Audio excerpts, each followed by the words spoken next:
Filosofía de la calle. Un espacio realizado por el programa de filosofía de la Universidad del Quindío. Filosofía de la calle. El programa donde todos tenemos algo que decir, porque la filosofía es de todos.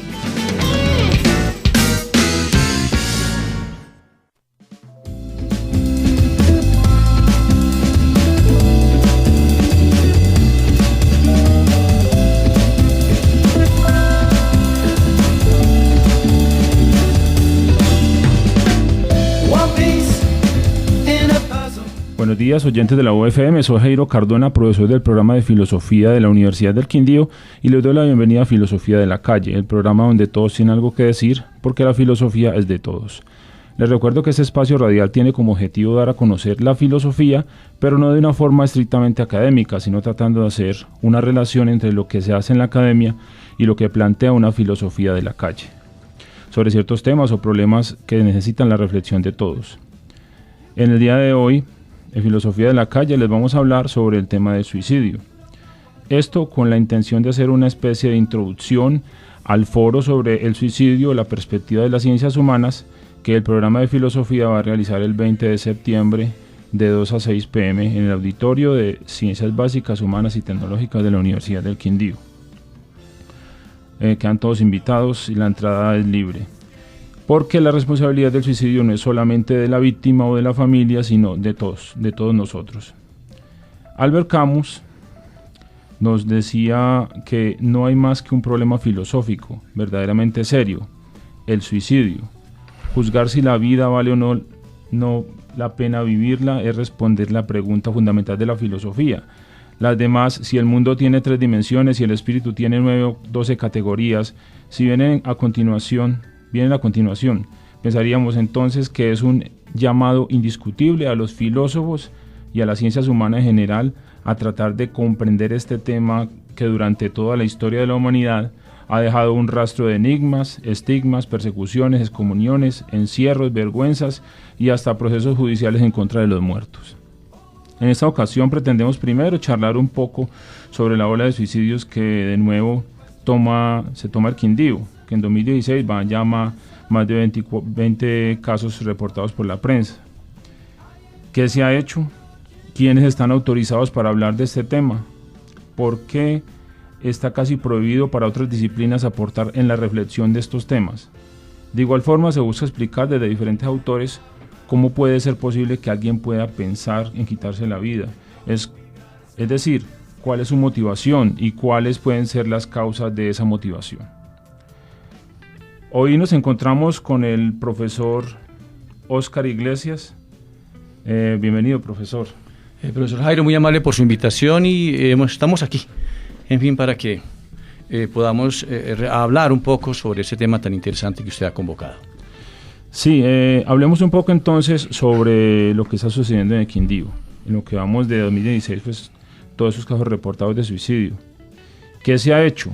Pues pensaría yo, solamente he visto 2 cosas que se han hecho en el Quindío, y es un debate más bien que fue algo informativo en el Consejo de Armenia, y una capacitación para periodistas donde lo que se hizo fue proponer a los periodistas, no tratemos de no colocar los casos puntuales de suicidio ni explicar los medios, unas cosas que dice pues la Organización Mundial de la Salud, pero dijeron que era mejor esperar a que la medicina legal diera las estadísticas y tratar con estadísticas, que es más sencillo.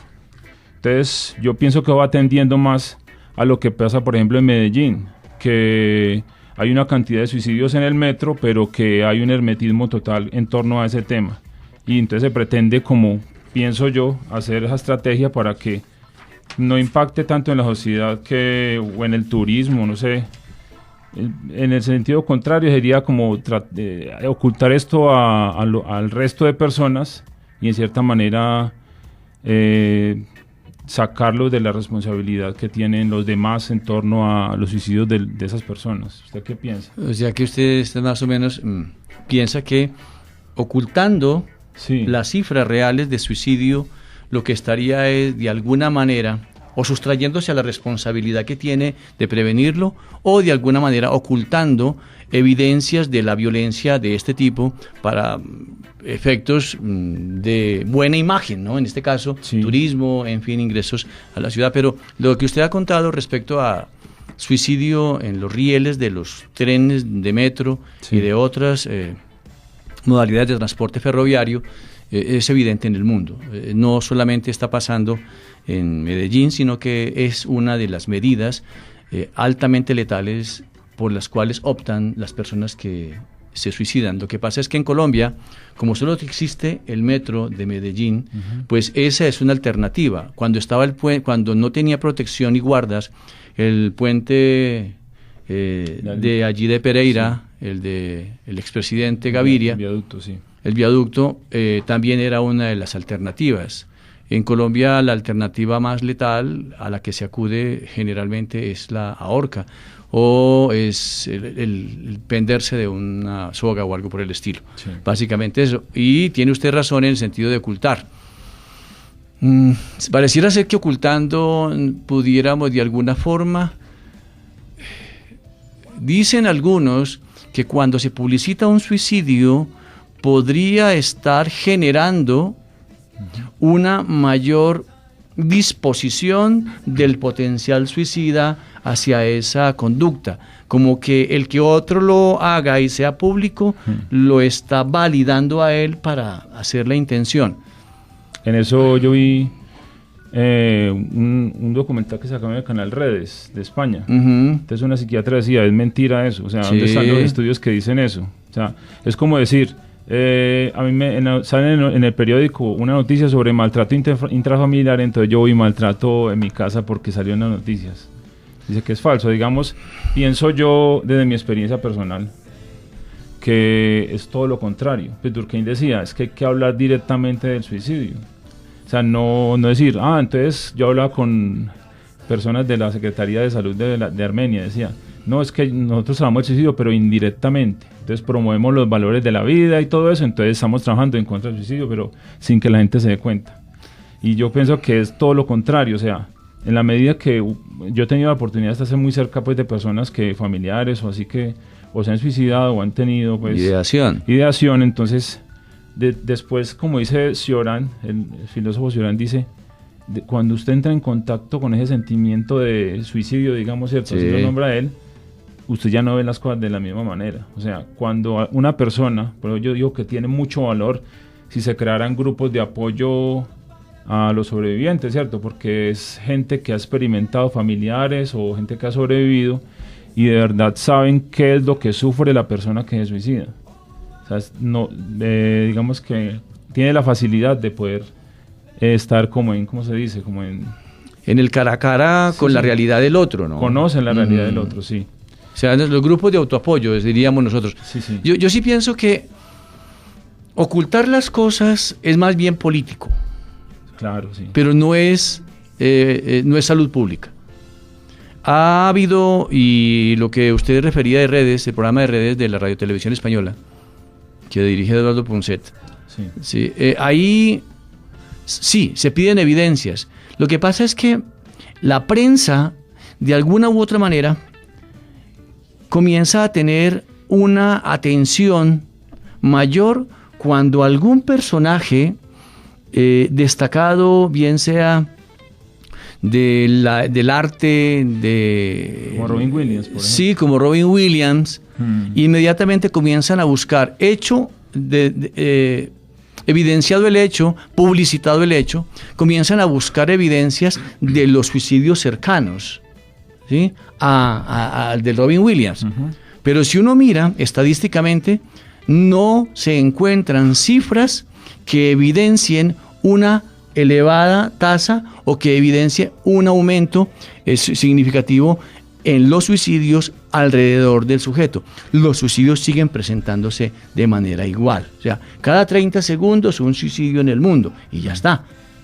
Por lo tanto, una figura que llama la atención de los medios y hacen seguimiento al asunto. Por lo tanto, lo que hacen es dejarlo mucho más en la esfera pública, un suicidio que no estará acompañado de alguien importante, pues pasa desapercibido.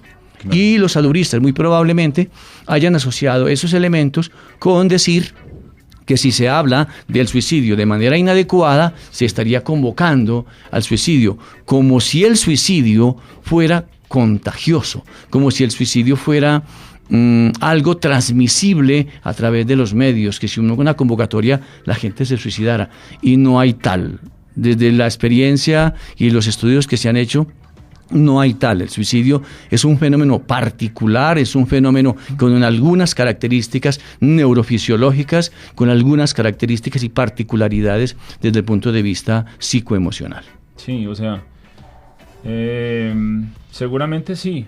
O sea, mucho porcentaje de los personas que se suicidan sí tienen de pronto problemas psiquiátricos, ¿cierto? No podemos decir que todos. No necesariamente psiquiátricos. Sí, ajá. Sí, están relacionados, digamos, depresión o que alguna vez, no sé, cualquier problema así, o tienen familiares, pues, o situaciones de mucho estrés, pero lo que sobre todo pienso yo es que se ignora, y yo pienso que ahí donde está el papel de las ciencias humanas, se ignora mucho que cada caso, como usted dice, es particular. Es particular. Es una historia de esa persona. O sea, para poder descifrar el suicidio no solamente es decir, no, es que tenía problemas amorosos, lo que siempre dicen los periódicos, amorosos, económicos, estaba en la quiebra. Se resalta la gota que rebosa la copa, sí, pero no se mira de qué está lleno antes la copa, sí, para que la gota última sea la atribuida, ¿sí? Sí, es todo, digamos, es toda esa historia que hay de la persona, entonces ese abordaje no lo hacen las ciencias de la salud mental, simplemente ellos se refieren al caso puntual o al evento que sacó, digamos, a la persona de la normalidad y lo llevó pues a eso, pero no se tiene en cuenta entonces ese recorrido, la historia o lo que le ha pasado en la vida. Y las ciencias humanas yo creo que podrían aportar mucho de eso, o sea, lo que es la psicología, que se puede en cierta manera, está dentro de las ciencias humanas también, y pues otras, el trabajo social, la filosofía, la gerontología, en el caso de los ancianos, que también hay ahora a principio del año pues se dio muchos casos de personas mayores, ahora estamos con los jóvenes, pero antes comenzaron los mayores de 50 años más o menos. Bueno, entonces, ¿quiénes están autorizados para hablar de este tema? Por ejemplo, lo que yo me dijeron fue que la Secretaría Departamental, eso es lo que dijeron en el debate en la alcaldía de Armenia, y lo que me dijeron en la gobernación. Secretaría, que el semestre pasado en una investigación que yo estaba haciendo para un trabajo con la alcaldía, me negaron la información sobre el trabajo que hacían en los municipios. ¿Qué están haciendo en los municipios? Simplemente me dijeron, dan unas charlas ahí, de los municipios llaman, la señora acá encargada va y da una charla si las piden y ya, eso es lo que se hace. O sea, no hay un verdadero trabajo con las familias o con los colegios o con los funcionarios públicos como bomberos, policía, una capacitación, porque finalmente ellos son los que manejan eso directamente, ¿cierto? Y también están autorizados los profesionales de la salud mental en general, que afirman que son los únicos que pueden investigar o decir algo sobre el tema. ¿Usted qué opina de esa parte? Yo pienso que esas parcelas, esa apropiación de parcelas del comportamiento de los seres humanos no nos lleva a buen puerto, porque excluyen el análisis desde otras perspectivas y apropiarse de uno de los aparte del comportamiento humano que conlleva al suicidio, mirándolo desde una visión medicinal, mucho más alopática, no creo que nos beneficie mucho.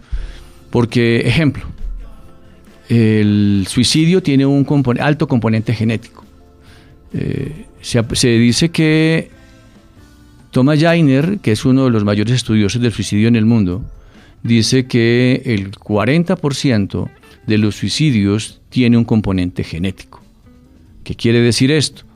Que cuando alguien se suicida, lo primero que hay que hacer es buscar, ¿sí?, antecedentes de suicidios en la familia. Pero, a su vez, las autoridades de salud, antes que llegue el suicidio, podrían comenzar a detectar tempranamente una ideación o intención suicida. Y uno de los elementos con los cuales comienza a generarse ciertas alertas podría ser en una consulta ordinaria, en un control médico, en una revisión de control de crecimiento y desarrollo, en una madre gestante, en fin, alguien que va a que le afinen la presión arterial. Sencillamente, de manera informal, se puede preguntar por si en su familia ha habido antecedentes de suicidio. Si ha habido antecedentes de suicidio, pues la pregunta informal, así coloquial, no de cuaderno, no de formato, es decir, bueno, ¿y usted alguna vez ha pensado en el suicidio?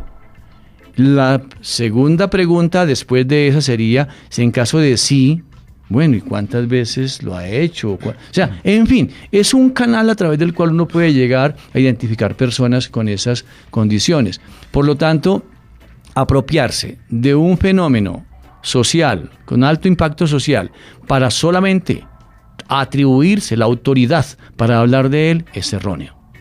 Muy erróneo, porque entonces se van perdiendo los otros aspectos que nutrirían la evidencia de factores asociados que a veces no son tenidos en cuenta por la medicina. Además que yo pienso que el tema del suicidio no solamente se refiere a las víctimas, o sea, los que... ¿La familia qué? La familia, el entorno, el grupo, el barrio, la ciudad como tal, ¿cierto? O sea, pensando, por ejemplo... Los grupos de edad mismo, ¿no? Los grupos etarios sí. al que pertenece la persona que se ha suicidado. Usted comenzó diciendo sí. que el comienzo de año tenemos población mayor, ¿sí? Los adultos mayores con suicidio, que de hecho en el mundo son la población más vulnerable a eso. Pero viene incrementándose la población entre los 14 y los 24 años como grupo importante y representativo en el mundo para el suicidio, lo que no ocurría antes de 1970. Sí, y pensando en eso, que digamos que el suicidio no tiene que ver solo las víctimas, sino también los no suicidas, digamos, ¿cierto? Como le llama un filósofo, Jan Amery. No suicidas porque, bueno, nosotros, mejor dicho, ¿cierto? El resto de la gente. Pensando en un suicidio que hubo en el Puente de la Florida en el 2014, y que la gente se acumuló allá como si fuera un partido de fútbol y decía, salte, sí. salte, y el muchacho después de mucho rato saltó. Entonces, volteando el espejo para el otro lado, mirando a la gente que estaba ahí, dice que no hay una formación verdadera, o sea, ahí donde las ciencias humanas podían hacer algo. Contribuir a formar a la gente, como decía Durkheim, una formación moral, pero no en sentido moral, pues de... restrictiva. Sí, sino más bien de restablecer el tejido social, ¿cierto? O sea, como la importancia por el otro. Entonces, como esa gente que estaba ahí no pensaban en esa persona como alguien igual a él, o como si pudiera ser un familiar, o el hijo, la esposa, la mamá, ¿cierto? Si no lo vieron como el dolor ajeno, lo convirtieron como en un show, ¿cierto? Hay una banalización, ¿sí? de los actos violentos, de los traumas. Ya hay una banalización, y por lo tanto que alguien se suicide o que alguien cometa homicidio o alguien asesine a alguien, pareciera que se volvió un espectáculo, ¿sí? Y tiene adeptos que de alguna manera lo propician. ¿Qué hubo? La coba, que usualmente decimos nosotros, que se utiliza coloquialmente como palabra, ¿no? Le dan coba, lo asusan para que eso pase. Sí, entonces yo pienso que si se hiciera algo, pues, digamos, importante a manera de prevención, yo creo que tendría los dos lados, ¿cierto? Una manera en que la salud mental seguramente trabaje con los que están medicando o están en tratamiento, y otro lado diferente que sería el de las ciencias, de la educación o de las ciencias humanas, formar a esas personas para tratar de ser como un apoyo para eso, para los otros, ¿cierto? Para los que están afectados. Sin embargo, yo no sé, profesor Jairo, sí. A mí me dejó muy conmovido y me plantó un reto, una vez una pregunta de un niño que tendría más o menos unos 13 años. Alguna vez estábamos hablando nosotros de suicidio en un grupo de estudiantes de un colegio de aquí del Quindío. Después de hablar un ratito sobre eso, el niño se levanta de su silla y dice: ¿y quién le dijo a usted que uno estaba obligado a vivir. Y esa pregunta, o más que pregunta, fue una afirmación que el niño hace, ¿sí? A mi compañero y yo que estábamos trabajando en el tema, nos dejó altamente reflexionando. Porque, sí, ¿qué pasa? Y en mi experiencia con la atención a personas suicidas, frustrados, intención suicida y demás, yo he encontrado que algunos de los cuadros que se presentan no estarían asociados al tema siquiera psiquiátrico.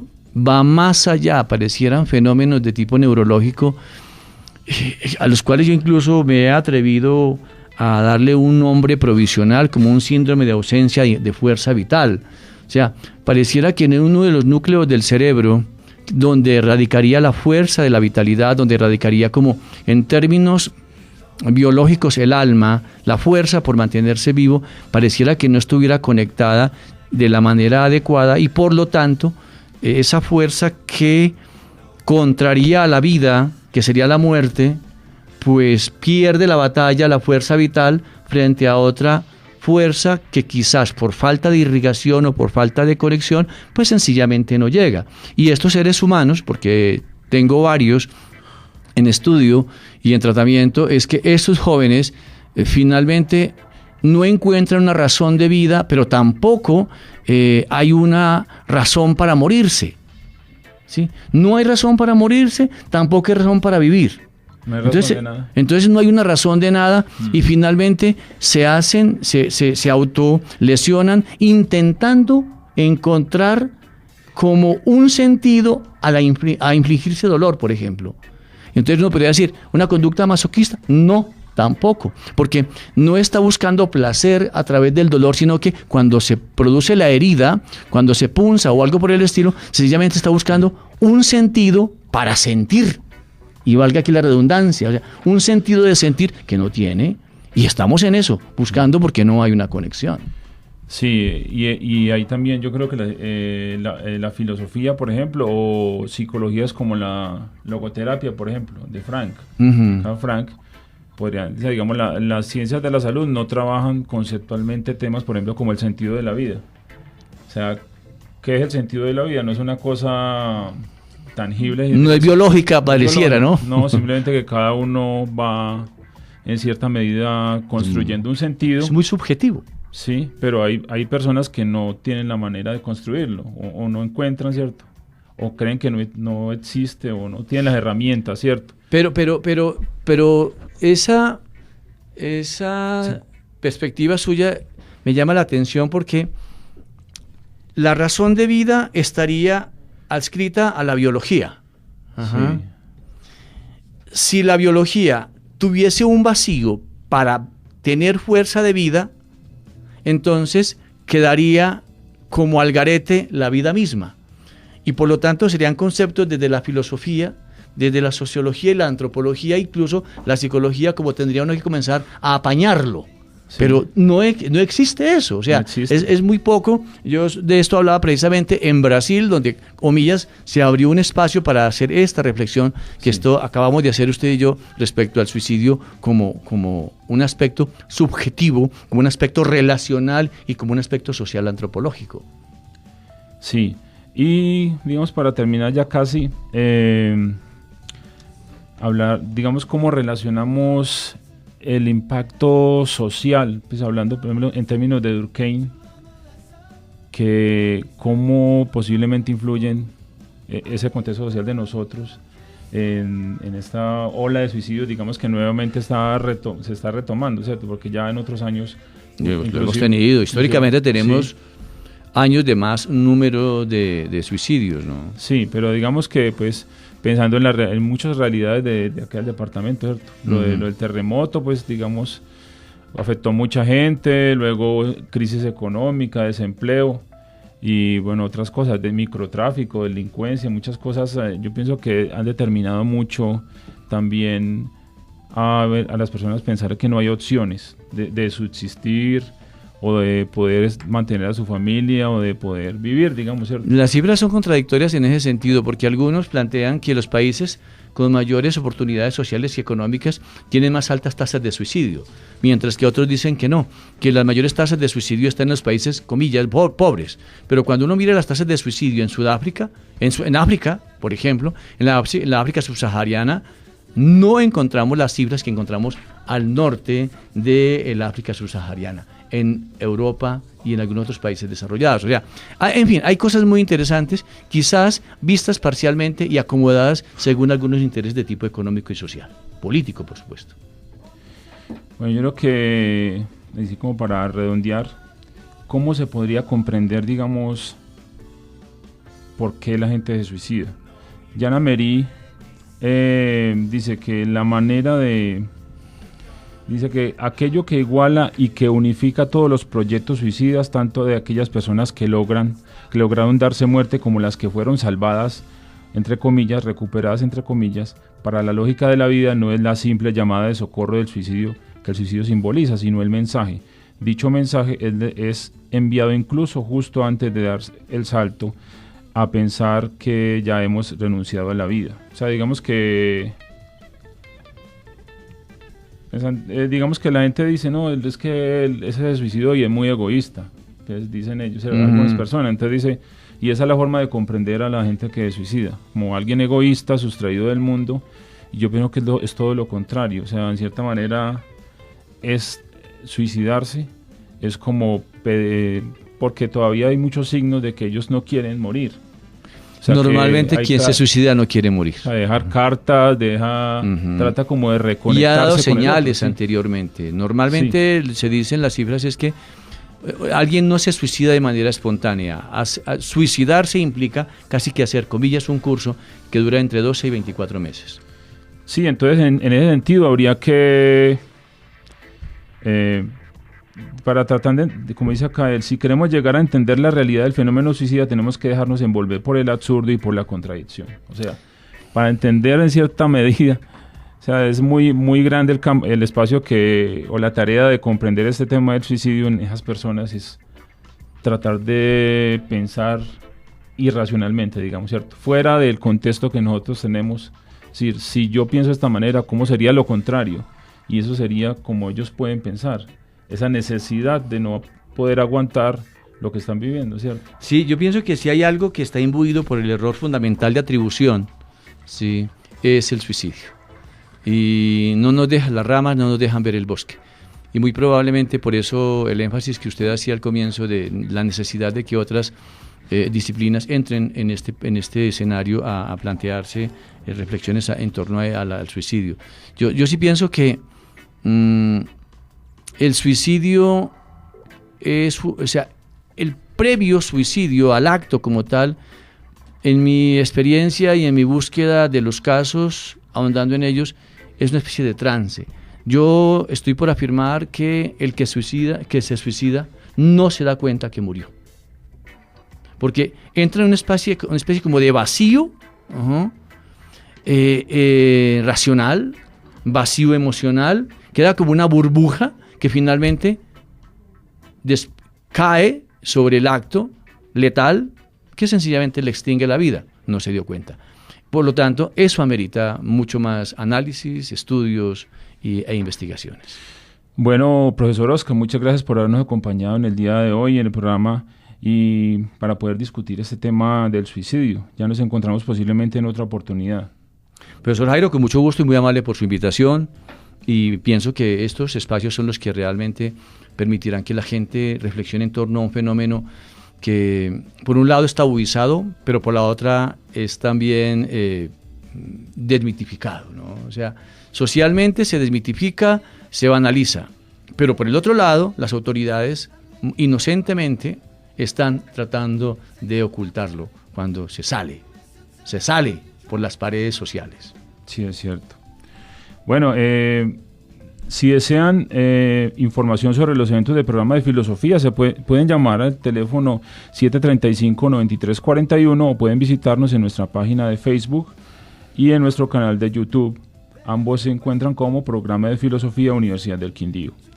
Los eventos próximos para este mes son 18 de agosto, el panel de ateísmo basado en la obra teatral Fe, creación colectiva del Teatro Temporal. 18 de agosto, 6 p.m.